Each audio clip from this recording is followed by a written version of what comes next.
Kalau kita mikir manisnya itu janji agent, sama di sini juga 7 juta, lebih dekat kerjanya kan. Nah, Itulah janji agent. itu janji. Janji, Tapi janji reality manisnya.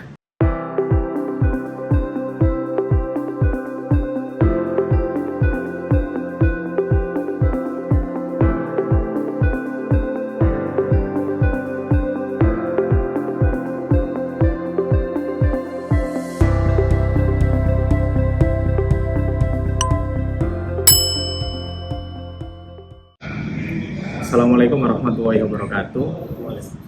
Selamat siang. Ketemu lagi bersama saya di channel. Oke, di siang ini kita coba interview pada sahabat PMI kita yang di saat ini sudah menjadi korban dari oknum-oknum yang memberangkatkan orang kerja ke Malaysia dengan jalan yang mudah. Dan masnya ini di hari ini berada di KBRI Kuala Lumpur untuk membuat laporan karena masnya ini juga sudah tahan dan ingin balik, dan paspornya sebelumnya ditahan oleh pihak majikan. Oke, sebelum masuk ke situ, saya kenalan terlebih dahulu. Mas, namanya siapa? Agus dari Sukabumi. dari Sukabumi. Oke, sebelumnya masnya ini dulunya di Indonesia itu prosesnya untuk bekerja ke Malaysia seperti apa? Bisa di-share? Dulunya kan awalnya kita tergiur lah ya. Awalnya kan kita tuh niatnya pengennya kerja ke luar negeri itu seperti ke Arab Saudi karena udah tentu jelas kerja resmi. Betul. Tapi karena kita gak ada modal, karena kan kalau ke Arab Saudi itu kebanyakan modal sendiri. Ya. Adalah yang nawarin katanya kerja ke Malaysia dengan agent yang bermodalin. Jadi Betul. dia dimodalin sama agent. Betul. Terus katanya kita kerja ke sini gaji besar, sampai 7 juta lah. Yang itu hari dijanjikan? Iya, dijanjikan 7 7 juta itu hari. Oke. Terus kan katanya saya pengen kerja sama istri, kerja bareng. Oh iya, kamu bisa katanya kerja bareng sama istri kamu. Dengan istri saya berapa gajinya? Sama pun 7 juta. Sampai sini, terus lah kita berangkat lah ke agent itu kan, kita berangkat ke agent itu orang Magelang. Oke, orang Magelang. Ya. Tapi sampean orang Jawa Barat ya. Saya Jawa Barat. Oke, terus berangkat ke Magelang. Dari Magelang itu kita proses lah katanya.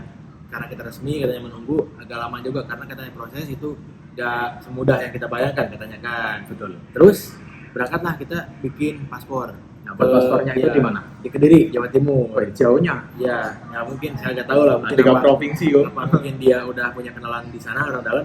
Saya nggak tahu masalah itu. Mungkin ya. Oke, terus? Terus saya tanya, Pak, kok kita ke medical dulu? Karena setahu saya kan biasanya kalau keluar negeri itu medical dulu, kesehatan kita gimana gitu kan. Betul Takutnya sekali. kita ada penyakit dalam. Betul sekali. Katanya, enggak, kamu taruh medical di sana biar lebih gampang, biar lebih murah. Katanya kamu ke medical udah berangkat ke Malaysia. Oke. Katanya, karena saya nggak tahu lah, mungkin mungkin ini gimana gitu ya. Saya jalanin aja lah gitu. Oke. Karena pas udah jadi paspor dari Kediri, saya berangkat ke Kediri, pulang lagi itu udah langsung jadi paspor. Ya, nunggu berapa minggu gitu? 4 hari. 4 hari baru jadi. Itu saya selama nunggu, sama dari sebelum bikin paspor sampai sudah itu 3 minggu kurang lebih di rumah agent. Nah terus saya bikin jadilah paspor itu. Pas saya lihat paspornya emang resmi, paspor 5 tahun, itu yang paspor 5 tahun. Ya, memang untuk data paspor valid. Ya valid 5 tahun. Tapi yang pekerjaannya itu kan bukan cuma paspor, ada visa.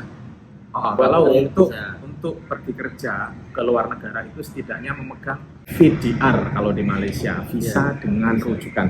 Ya. Tapi masnya nggak ada kan? Ya. Paspor kosong. Ya, Oke, nah, lanjut. saya kan karena saya nggak tahu lah, kita awam kan, nggak tahu apa-apa misalkan tentang luar negeri itu ya. Cuma dia bilang katanya katanya di sana dibikinin visa sama permit, katanya dibikinin di sana sama bos. Ya udahlah, saya jalani aja. Bahkan saya pun tidak tahu bentuk visa seperti apa. Gambarnya pun nggak tahu Gambarnya ya? saya nggak tahu. Terus pas nyampe kita ke Batam, ada job yang bernama pisang. Saya bertanya, apakah ini PLS, pas lawatan sosial, Iya. 30 hari, valid Ya, 30 nah, hari. ada nama 30 day. 30 hari. 30 hari. Kok 30 hari? Nah, saya tanya sama teman-teman juga, kan itu kan paspor itu dipegang sama kita, masih sama kita pegang. Kok kita 30 hari, bukannya misalkan paspor itu bisa berapa tahun lah pekerja gitu, apa misalkan kontrak 2 tahun, ini nggak ada, cuma 30 hari. Nah, dari situ saya udah mulai merasakan kejanggalannya, mulai terasa, kok kayak gini gitu. Terus pas kita mau bikin visa juga, itu ada kejanggalan lagi, menyelipkan uang di dalam paspor.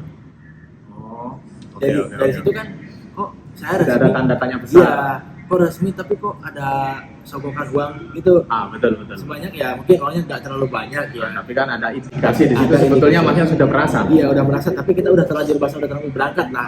Masa iya kita harus keluar dari situ gitu. Terus saya berangkat lah, udah nyampe Johor. Kan saya dibilangnya tuh kerja suami istri bareng.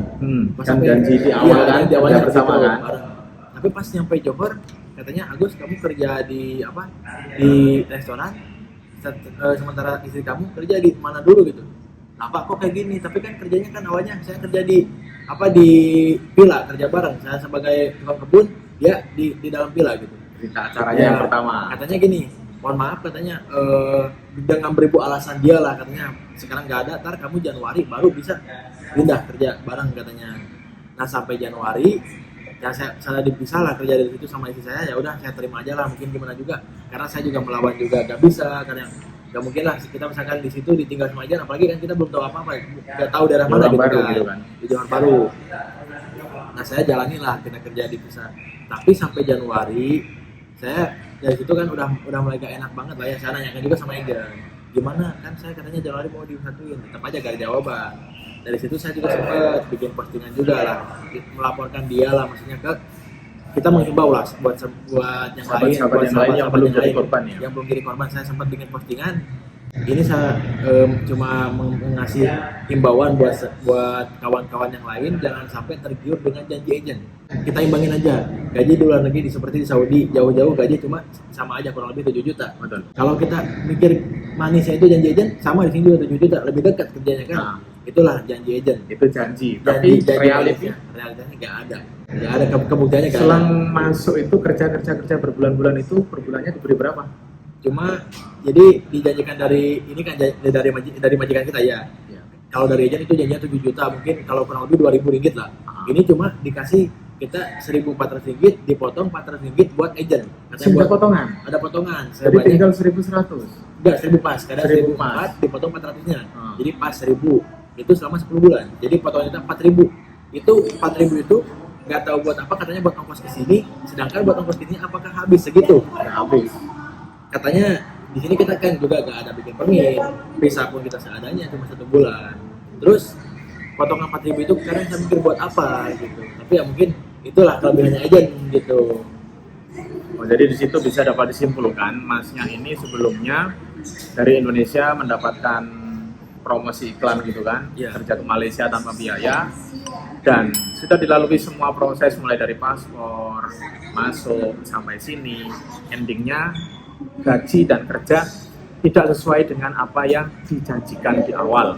Nah di situ bisa digarisbawahi juga, Mas yang tadi bercerita berkaitan masuknya itu nggak dibuatkan VDR. Jadi di situ bisa ditebak masuknya adalah melancong, kemudian sampai sini ditujukan melencong. Jadi ya mau tidak mau masnya ini sudah overstay. Nah di saat ini masnya mau balik kampung karena sudah merasa nggak pas, nggak nyaman, nggak sesuai dengan perjanjian awal, mau tidak mau, dan masnya juga di saat ini tidak memegang paspor karena memang 90% yang masuk secara seperti ini paspornya akan ditahan. Oke, itu dulu untuk sharing hari ini. Jadi untuk sahabat-sahabat yang mau menjadi TKI, silahkan gunakan saluran yang lebih baik, yaitu saluran yang betul, agar kebajikan sahabat di negara ini terlindungi. Oke Mas ya, semoga urusannya lancar. Amin. Dan bisa sampai ke kampung halaman. Oke. Amin. Assalamualaikum. Waalaikumsalam. Bye. Till you hear the sound